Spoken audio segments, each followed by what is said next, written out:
ಪೂರಿ ಜಗನ್ನಾಥ್ ರಥಯಾತ್ರೆ. ಈ ರಥೋತ್ಸವದಲ್ಲಿ 3 ರಥಗಳಿರ್ತವೆ. ಶ್ರೀಕೃಷ್ಣನ ರಥನ ನಂದಿಘೋಷ್ ಅಂತ ಕರೀತಾರೆ, ಬಲರಾಮನ ರಥನ ತಾಳಧ್ವಜಂ ಅಂತ ಕರೀತಾರೆ, ಸುಭದ್ರಾ ದೇವಿ ರಥನ ಪದ್ಮಧ್ವಜ ಅಂತ ಕರೀತಾರೆ. ಈ ರಥಗಳು ಯಾವ್ದು ರೆಡಿ ಆಗಿರಲ್ಲ ಅಲ್ಲಿ. ಜೂನ್ 27 ರಥೋತ್ಸವ ಅಂದ್ರೆ ಅದ್ರ ಹಿಂದೆನೆ 42 ದಿನ ಅವರೇ ಮರಗಳನ್ನ ಕಟ್ ಮಾಡಿ ತಂದು ರಥಗಳನ್ನ ತಯಾರಿಸ್ತಾರೆ. ಮತ್ತೆ ಅವರೇ ಬಣ್ಣಗಳು ಸಹ ಮಾಡ್ತಾರೆ. ಪ್ರತಿ ವರ್ಷ ಇದೇ ತರ ರಥೋತ್ಸವ ಅಂದ್ರೆ ಅವರೇ ರಥಗಳನ್ನ ತಯಾರು ಮಾಡ್ತಾರೆ. ಏನಕ್ಕಪ್ಪ ರಥೋತ್ಸವಕ್ಕೆ ಅಷ್ಟು ಲಕ್ಷ ಜನ ಸೇರ್ತಾರೆ ಅಂದ್ರೆ 2 ಪಾಯಿಂಟ್ ಇದೆ. ಮೊದಲನೇದು, ಪೂರಿ ದೇವಾಲಯದಲ್ಲಿ ಹಿಂದೂಗಳನ್ನ ಬಿಟ್ರೆ ಬೇರೆ ಯಾರನ್ನೂ ಅಲೋನೆ ಮಾಡಲ್ಲ. ಎರಡನೇದು, ಪೂರಿ ದೇವಾಲಯದಲ್ಲಿರುವ ಗರ್ಭಗುಡಿಯಲ್ಲಿರುವ ಮೂಲ ವಿಗ್ರಹನೇ ರಥೋತ್ಸವದಲ್ಲಿ ಭಾಗಿಯಾಗುತ್ತೆ. ಆ ರಥೋತ್ಸವದಲ್ಲಿ ಎಲ್ಲಾ ರಿಲಿಜನ್ಸು ಇರ್ತಾರೆ. ಶ್ರೀಕೃಷ್ಣ ಅಂದ್ರೆ ಯಾರಿಗ ಇಷ್ಟ ಇರಲ್ಲ.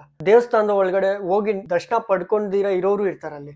ಒನ್ಸ್ ಆ ರಥದಲ್ಲಿರೋ ಜಗನ್ನಾಥ ನೋಡಿದ ತಕ್ಷಣ ಅವ್ರ ಕಣ್ಣಲ್ಲಿ ನೀರ್ ಬಂದ್ಬಿಡುತ್ತೆ. ಅಲ್ಲಿ ಇರೋ ಜನ ಹೇಳೋದು ಒಂದೇ, ಜೈ ಜಗನ್ನಾಥ, ಜೈ ಜಗನ್ನಾಥ, ಜೈ ಜಗನ್ನಾಥ ಅಂತ. ವಿಡಿಯೋ ಇಷ್ಟ ಆಗಿದ್ರೆ ನನ್ನ ಅಕೌಂಟ್ ನ ಫಾಲೋ ಮಾಡಿ, ಜೈ ಜಗನ್ನಾಥ ಅಂತ ಕಾಮೆಂಟ್ ಮಾಡಿ.